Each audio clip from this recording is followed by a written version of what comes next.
My name is Scott Fontecchio, and I'm going to take this Bluerov2 and hopefully go down to 500 meters. Here's going to be my step-by-step changes I make to a standard Bluerov2 to make it to be able to go that deep. Thanks for joining. Like and subscribe. All right, so the first thing I'm going to do is I'm going to remove this foam and get rid of it. And we are going with a Synaptics foam, which is much more dense. And then we're going to coat it in epoxy resin. Make some bolt holes, put some inserts in there, and coat everything. You don't want any exposed areas of this foam, even though it's high density. We really want to protect it, try not to ding it, and do a good install. So I'll keep you updated. Next, I have to crack open the case to remove the manipulator and install the fiber optic. And I'm going to remove these 3 outside screws on the back and the 3 outside screws on the front. Next, you'll take these 3 outside ones off. Next, you'll take these 3 outside bolts off.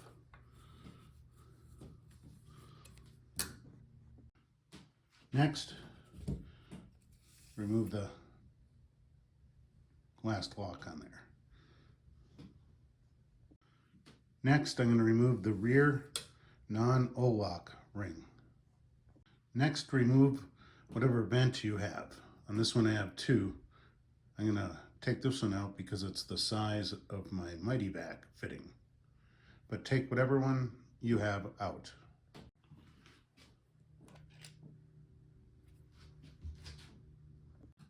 Next, I'm going to take my Mighty Vac and set it to pressure.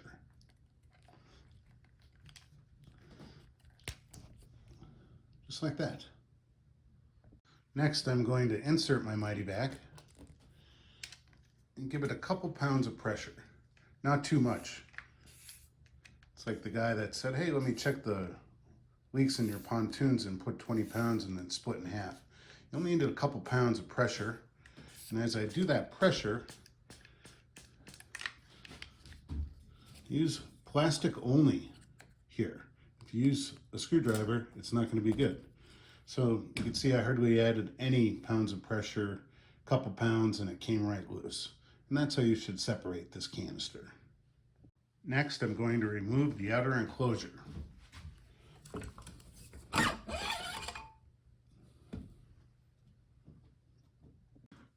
Next, I'm going to remove the power cables right here and the tether input cables. Next, I'm going to take off this network cable and these 4 screws to remove the Fathom X. Next, I'm finishing removing this network card with the small Phillips. Next, I want to remove this bulkhead penetrator to replace it with the one for the fiber optic. I want to make sure I don't have a nut on the inside when I do this, and make sure the wires are all released from the inside. Usually it just has a couple attached on the Bluerov2, the black and white. So there's usually 8 wires on this penetrator. I'm going to get them all together so I can twist them as I take this out.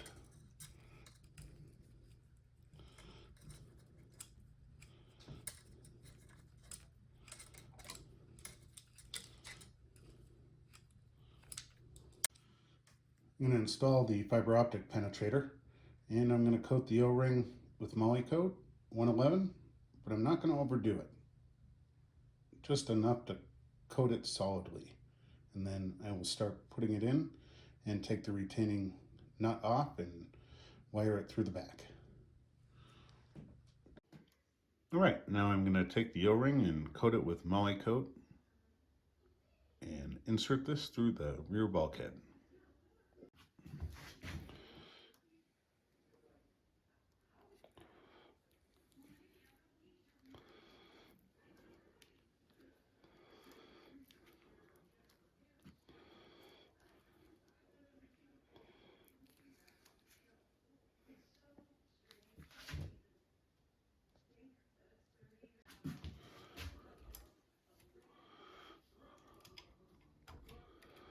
I feed this through.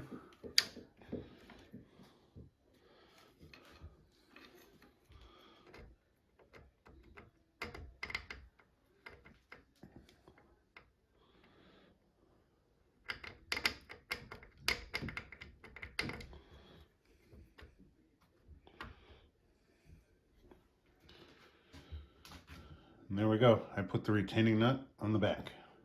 Be careful not to break this clip when you're putting on this retaining nut. It goes down like this and this on top, and I needed to push that down to get it through the bulkhead. So keep that in mind. I don't want a tight bend on that cable, so I'm going to loosen these, pull these wires out, and make sure it's got the straightest shot. You don't want it over 72 millimeter bend. All right, next I'm going to attach my wrist strap and open up this network card they sent us, and that's what we're going to install next.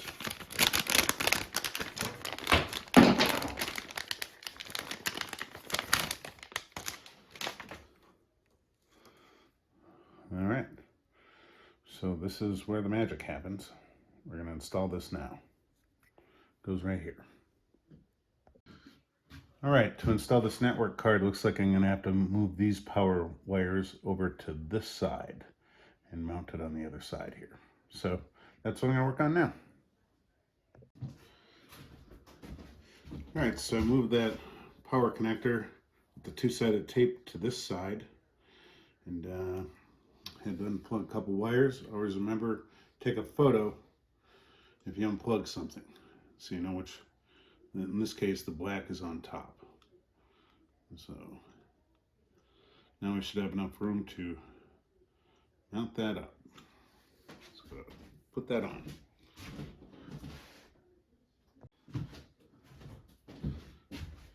Next, I have these two original power wires, which we are not going to use on this system. So I'm just going to cover them up in case we switch back from fiber optic, so they don't fuse together and short anything out. So I'm going to cover those now. All right, next I'm going to install their 5-volt power supply that they provided.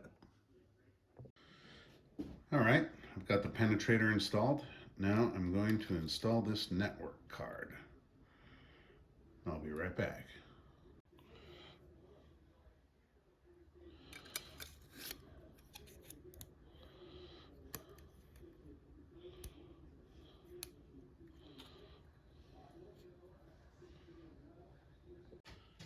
Got to mount these screws to this, a washer, and then a screw from the back side. All right, so I used the short screws and put these on and do a washer, the round slided sanded pieces, and connect the screw on the back side. All right, you're going to want to put these on first. So you're going to go screw, washer, washer, and then this big large nut. If you try to do it from here to there, it's really hard to get this on. Put a little moly coat on these pieces to kind of hold it in place so it doesn't slip.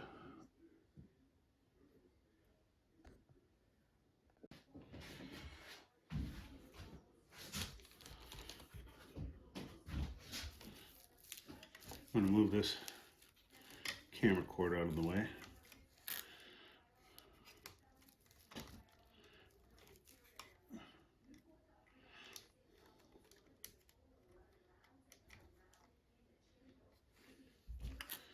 Get this puppy started.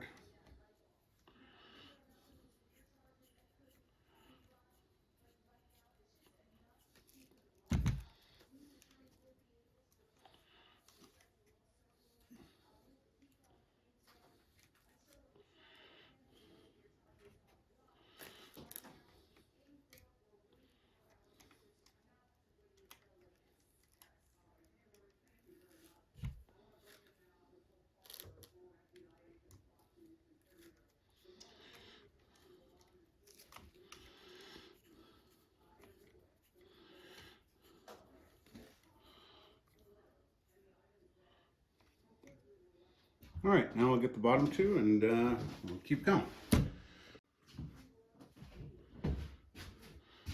And the last screw, thank God, on this motherboard install was no picnic. Do the screws like I did, otherwise it'll take you a while longer. All right, next, before I install this fiber optic cable, I need to clean it. And I'm using this fiber optic cleaner right here. And it basically works by pushing a couple different sizes. This is the one for the LC connector. I had already given a few little cleanings, but don't use your shirt. You can also use fiber optic cleaning solution and wipes, but I love these true fiber optic cleaners.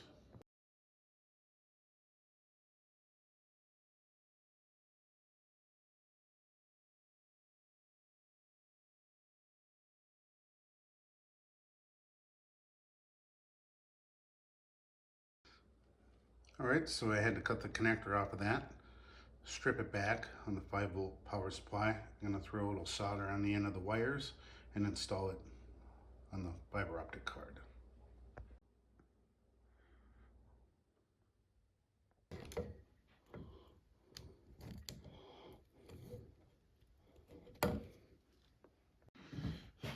All right, so I installed these power wires.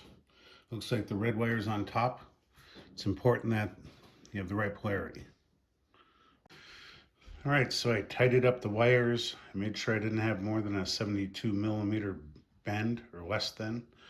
And I think we're about ready to fire this puppy up. I'm gonna connect the top side now. All right, we're gonna need Ethernet. So I plugged it into this port 4 right here. And I think we're about ready to bench test. Remove this protective covering. Move this piece and then that connection, and then I have this connection, and it's going to hook up to the end of the fiber optic cable, and we're about ready to test. That comes from the top side box right into the fiber optic cable.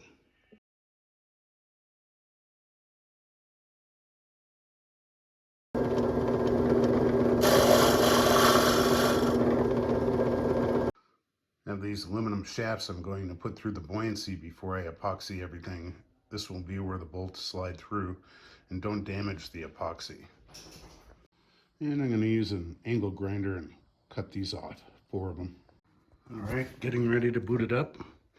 Looks like I have 2 links here. I have the Ethernet cable plugged into this USB adapter, and got the second set of beeps. Now I'm going to open Mobula, and I have video. The fiber optic is working. Now I will go ahead and put this all back together, do all the O-rings, and get ready for the 500-meter deep dive. All right, I just had to configure the network connection to 192.168.2.1, which is the Bluerov2 video feed subnet 22255, except for the last one. All right, this is our 500-meter bot. I added a 100-bar depth sensor since we'll be going over 300 meters. This is for 1,000 meters. Got the fiber optic working. Don't forget your desiccant pack. I'm gonna put it back together. I'm gonna use an O-ring pick to get the O-rings out. I'm gonna lube them up right here. I'm gonna try not to get too much sauce, moly coat, in between the 2 of them. I wanna leave that clear. Lube these up good, but try not to get it on here. I'm gonna use some alcohol and some wipes to clean this after I take these O-rings out.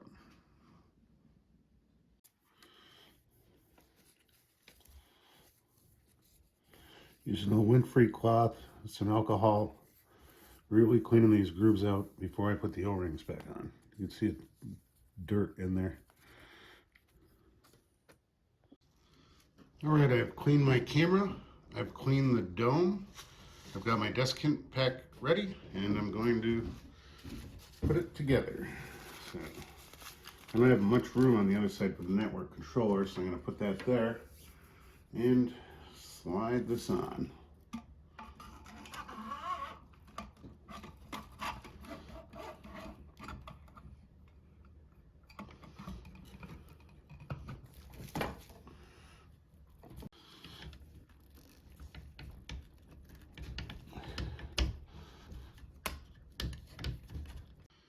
And I just had to give it one last shove, and I have a good seal here.